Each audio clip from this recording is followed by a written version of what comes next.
Everyone, আসসালামু আলাইকুম। চলে আসলাম অত্যন্ত মজাদার একটি লাঞ্চ থালি নিয়ে। তো প্রচণ্ড গরমের জন্য রান্নাঘরে যাওয়াই মুশকিল, তাছাড়া থাকছে না গ্যাস। তারপরও সকালবেলা উঠে ঝটপট করে একদম সিম্পল একটি খাবার রান্না করে নিলাম। প্রথমেই দিয়ে দিয়েছি আমি প্লেটে সাদা ভাত।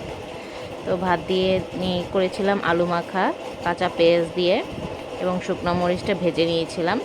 তারপরে আলুটা মেখে আমি ফ্রিজে দিয়ে দিলাম মসুরির পাতলা ডাল। তো এটা গরমের ভেতরে তো ভালোই পেটের জন্য এবং স্বাস্থ্যকরও, যেহেতু পাতলা, এটা ভাত ছাড়া খালি খালি খেলেও খুব ভালো। তো ফ্রিজে পাতলা ডালটা দিয়ে দিলাম। মাঝখানে বলবো, অন্যের ভিডিও দেখলে যদি তোমার পেজ বা আইডিটি বড় হয় তাহলে সমস্যা কোথায় অন্যের ভিডিও দেখতে। তো লাঞ্চ থালিতে সব কিছু দেওয়া হয়ে গেল।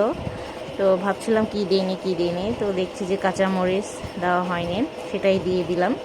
তো তৈরি হয়ে গেল আমার দুপুরের লাঞ্চ থালি। ভিডিওটি ভালো লাগলে অবশ্যই সাবস্ক্রাইব করবে, লাইক কমেন্ট শেয়ার।